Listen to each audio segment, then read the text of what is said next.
The end of the year is approaching quickly, and Texas Tech is taking time to reflect back on some big developments across the university system. Coming up, MCTV's Sarah Costanza has details from the annual State of the University address. Texas Tech is home to many different cultures from around the world, but there's one population with native roots that often goes unnoticed. MCTV's Lexi Hopkins has a look at a tasty event that helped bring awareness to Tech's indigenous population. And the women's soccer team headed to North Carolina as they continue their run in the NCAA tournament. But are the Red Raiders still on the road to a national championship? MCTV's Austin Seat has a look at that story and more in sports. This is the MCTV Weekday Update. Welcome to the Monday edition of the MCTV Weekday Update. I'm Uvie Bikomo. And I'm Ryan Heller. Texas Tech University continues to grow and change every year, and sometimes it can be difficult to keep up with everything here on campus. That's true, Ryan.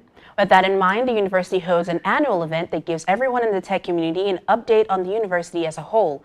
MCTV's Sarah Costanza stopped by the Sub Allen Theater last week and joins us now with the details. Sarah? Thanks, Uvie and Ryan. On Thursday, Texas Tech President Lawrence Skubanek gave the annual State of the University address to reflect on the last year of progress. One person said, "This is our finest hour." And it's not. There's so much more to do. Yes, things are good, but we all know much remains to be done.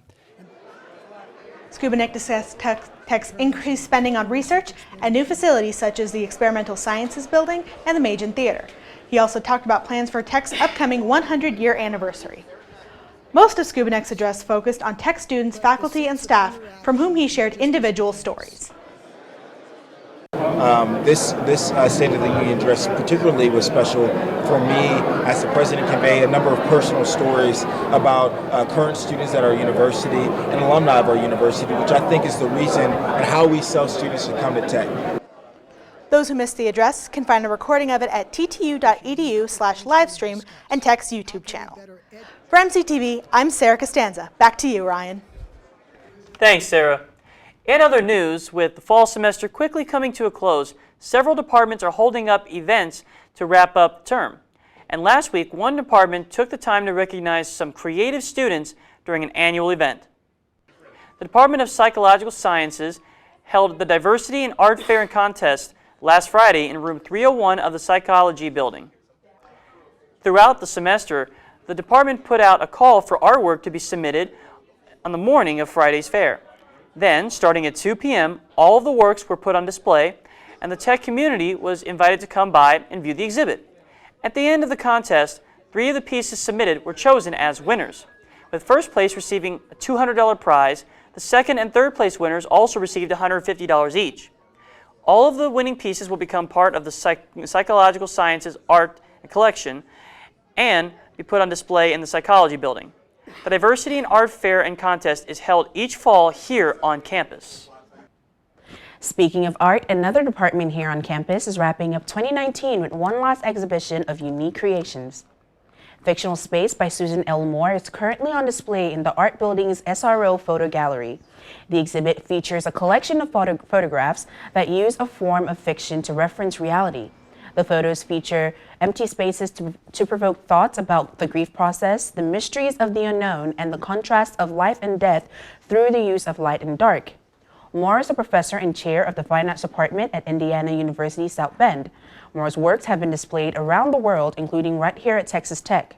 If you would like to see the Fictional Space exhibit, stop by tomorrow before the Art Building's galleries close before Thanksgiving break.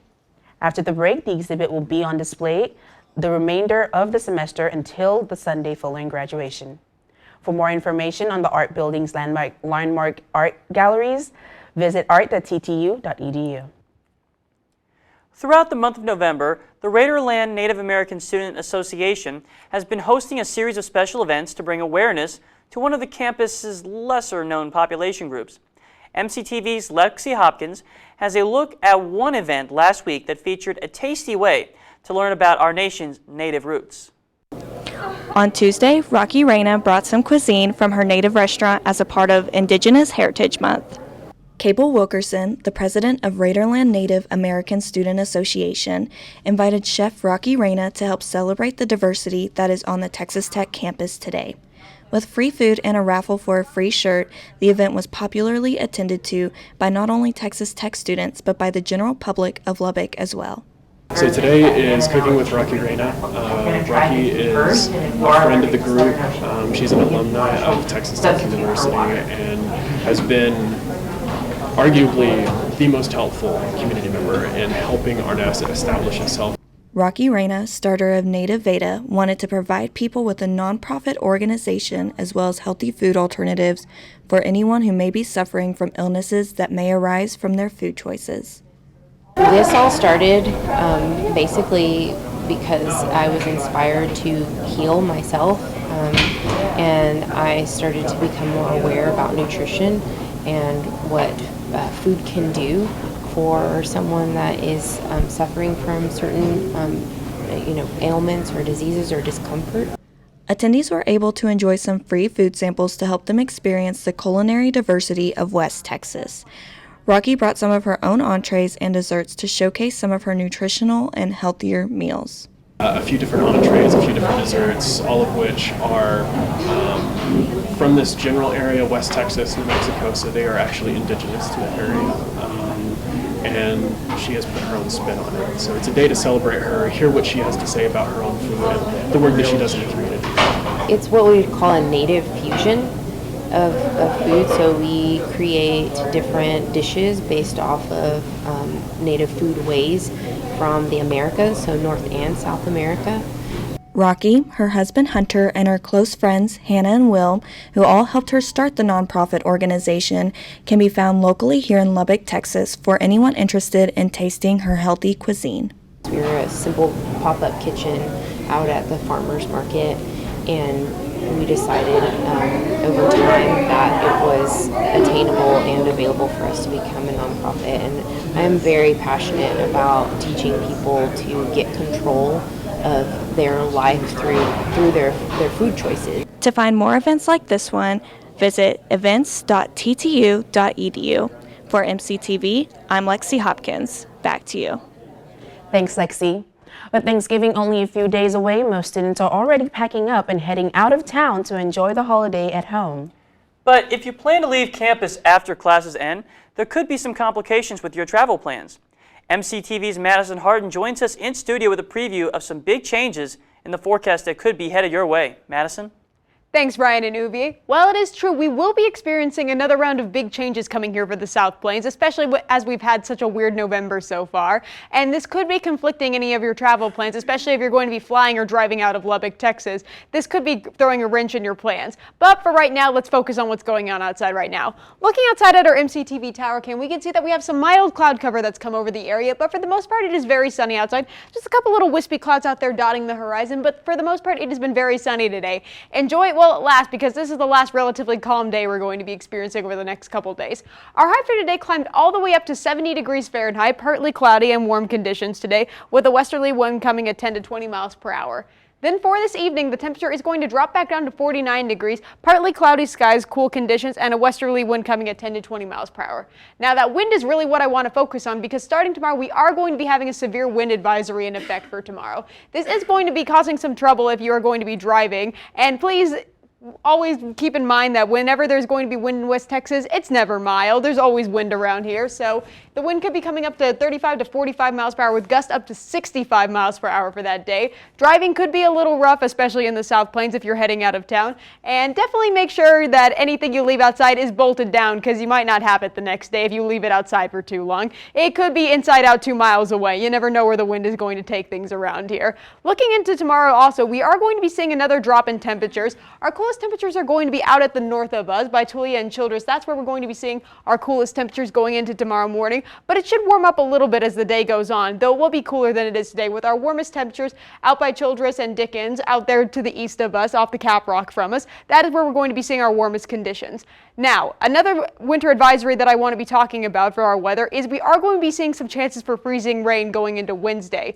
Now, freezing rain is not like snow. It comes down just looking like normal rainfall, but the second that thing hits a flat surface like the road or a street sign, it is going to turn into a sheet of ice like that, almost instantaneously. So it's definitely a lot harder to see because it just looks like a puddle in front of you, but that makes the roads very slick. And I always say stay off the roads when it rains, but stay off the road especially if there's going to be ice on the road. This isn't like the rain that is going to just form a puddle for a while that you have to drive through and is going to eventually flow off. This is going to take a while to melt, and this could be causing very dangerous conditions as the roads go on, especially if you're going to be in the South Plains area. As you go south of us, the chances of this will be going down a little bit less, but you will be seeing it around the South Plains, especially to the north of us, out by Friona, where they are going to be seeing a little bit of freezing rain chances and some snow chances. So instead of a white Christmas, they might be having a white Thanksgiving over the next couple of days.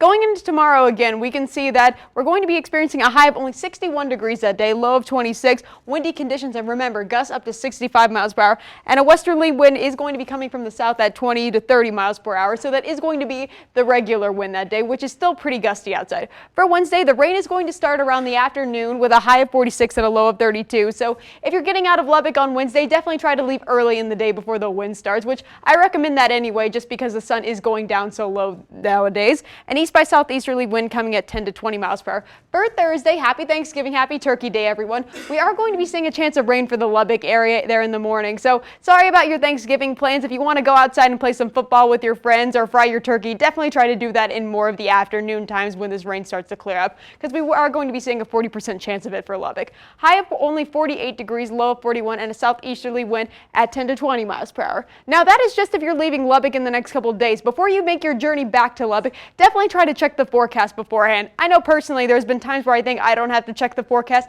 and those are always the drives where I seem to hit a dust storm, severe rain, or once I drove through a snowstorm when I was coming back from the mountains, and that was scary. So definitely check the forecast before you hit the roads, and be safe, Texas Tech.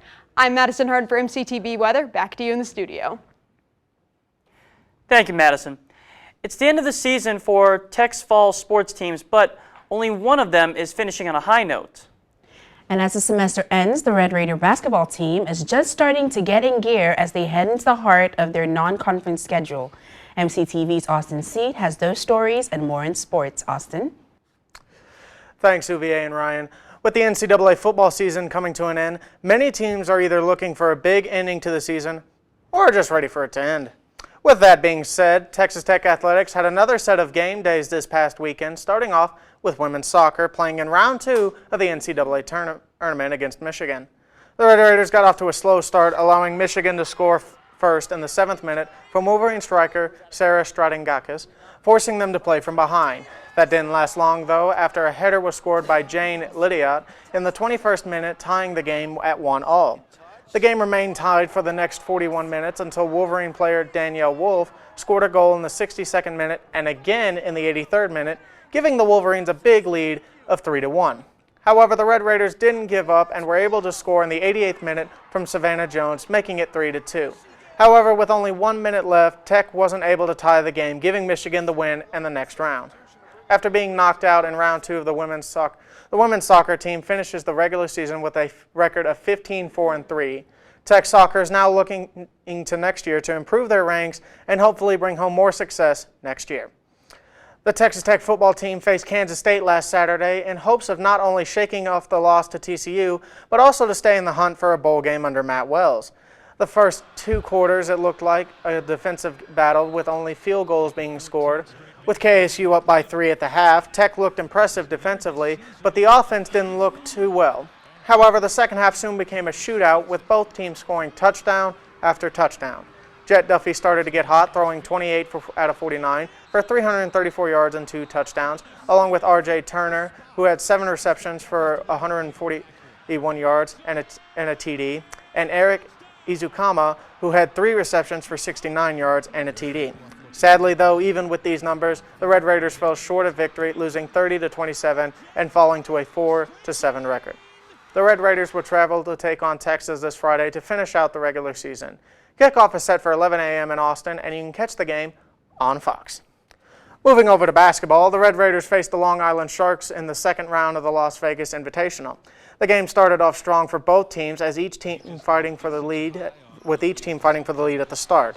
The Sharks were able to keep the game close in the first half, leading Tech 42-41. However, after a layup by Davide Moretti, the Red Raiders were able to pull away from the Sharks, winning 96-66. That second half burst was led by Jamias Ramsey with 27 points and 6 rebounds, followed by TJ Shannon with 13 points and 4 rebounds and 3 assists. The Red Raiders will pack their bags and head to Las Vegas to play Iowa at the Orleans Arena this Thursday at 7 p.m. Meanwhile, over in the NBA, a newcomer has risen from the depths in Dallas and made recent NBA history that only one other man has been able to do. He has also started a streak that rivals some of the best-known NBA greats. Second-year player Luka Doncic had another lights-out game against the Houston Rockets, scoring 41 points and getting 6 rebounds in yesterday's game, including last night's game. Luka now joins LeBron James as the lone players in NBA history to have multiple 40-point outings and at least 10 assists before their 21st birthday. He also had a 42-point triple-double last Monday against the Spurs, which started his streak of 4 straight games with at least 30 points and 10 assists. That extended with the win over the Rockets. Fun fact, the only players in NBA history with longer streaks are Nate Archibald, Russell Westbrook, Michael Jordan, and Oscar Robertson, who did it twice. Luka and the Mavs will face the LA Clippers tomorrow at 7:30 p.m. in the American Airlines Center in Dallas. Over in the NFL, 2 teams look to put a previous game behind them as they look for a playoff berth. If you haven't guessed already, I'm referring to the Browns and the Steelers. After a fight in the fourth quarter between Myles Garrett and Mason Rudolph, both programs looked for a win to buzz out the crowd. Both teams did win their games, but one team had more trouble than the other. To start, the Browns played the Dolphins in Cleveland, where the Browns just went off. They scored 28 points in the first half while only holding the Dolphins to 3 points. Baker Mayfield led the way to a massive air attack, completing 24 out of 34 with 327 yards and 3 touchdowns. The receivers had a big day as well, with Jarvis Landry having 10 receptions for 148 yards and 2 touchdowns, while his LSU teammate, Odell Beckham, had 6 receptions for 84 yards and also had a touchdown. The running backs also had some fun, with Nick Chubb having 106 yards on 21 attempts and a touchdown, while his partner Kareem Hunt also had a touchdown along with 37 yards on 8 attempts. This big offensive day led the Browns to a 41-24 win over the Dolphins. Meanwhile, over in Cincinnati, the Steelers faced a 0-10 Bengals team and were looking for an easy win. Well, the Bengals didn't make it easy for them, keeping the Steelers scoreless in the first quarter and holding them to a field goal in the first half. Cincinnati scored a touchdown before halftime, giving them the lead 7-3.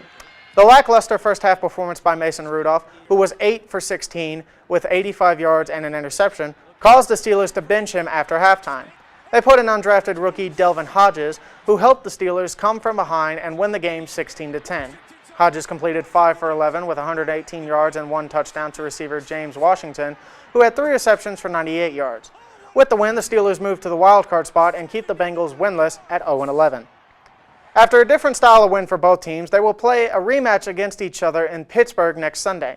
However, this time the Browns will not have their star defensive end as he is suspended indefinitely, while the Steelers will not have their center, Marquise Pouncey, for the game. The other defensive player for the Browns, Larry Ogunjobi, will play for this game. Some news that happened last week about the suspension was that the NFL upheld both Myles Garrett and Larry Ogunjobi, while they reduced Pouncey's suspension to just 2 games after a hearing was held for all players last Wednesday. Because of the indefinite suspension, Garrett will have to apply for a reinstatement into the NFL at some point next season and cannot take part in any Browns activities or use their facilities until then. As for now, he has to sit, wait, stay in shape, and watch as Cleveland makes a playoff run. Well, that's all for sports. Back to you, Ryan and Uvie. Thank you, Austin. As we all know, the cost of going to college isn't cheap. But even with tuition and fees, Texas Tech still has holes to fill when it comes to providing a quality educational experience for students here on campus. That's true, Ryan. And as MCTV's Mallory Roberts shows us, when a financial need arises, there was one group who bridges the gap between the university and Tech's generous alumni base. I'm here at the Office of Annual Giving in the TTU Systems Building. Program Center Manager Antoinette Gillian says that the Office of Annual Giving has a lot of responsibility in raising funds for Texas Tech. Overall, we handle the fundraising and donation needs that come back to the university as a whole. Lead caller Tierney Leonard says that she enjoys the job and being able to help the university. Honestly, my favorite part is being able to collect pledges. I kind of turn it into a competition with myself. So it's always just trying to see if I can up myself every shift. However, collecting donations is not the only thing that happens in the office. Trainer Gabby Diaz says she loves getting to have meaningful conversations with alumni. Personally, I think it's developing those connections with alumni, because like that can really like lead you into like a different path that you want to go, because if they have your dream job, then you're networking with them and that could lead you into getting your dream job. Besides the work they do, the staff tries to make the job as fun as possible and is competing in the annual door decorating competition in the systems building. I love making like designs and stuff, and so anytime I have anybody on staff who's like, I can draw, or like I'm artsy fartsy, I'm like, oh my gosh, you're my best friend. And it's perfect. It works out so well because the students get to see that we care about their workspace and we're not just here to be like, give me those hours and like give me these results, but it's like, no, I care about how you feel about when you come into work. I care about your mood and the aura and vibes that we're giving off. The Office of Annual Giving builds connections with alumni as well as with each other. It's definitely the students. The job part of it gets pretty hard, like the paperwork and the meetings, stuff like that, strategic engagement, that can get pretty tough. So it's really, really nice when like at 6 o'clock I have everyone there, and I don't know, we all like each other. We're like a big family, and it's really relieving. It makes me feel better. It's what keeps me going. For more information about institutional advancement or to make a donation, visit give2tech.com. For MCTV, I'm Mallory Roberts. Back to you. So, Uvie, do you have any big plans for Thanksgiving break? Yes, actually, I'm heading home tomorrow to Houston to celebrate with my family. How about you? Same. I'm going back home. I cannot wait to enjoy that amazing Thanksgiving turkey. That's going to be so much fun. And that is all for today's edition of the MCTV Weekday Update. Thanks so much for joining us, and be sure to check out ttuhub.net every day for more news. Have a great Thanksgiving holiday, and we'll see you back next week for the MCTV Fall Finale.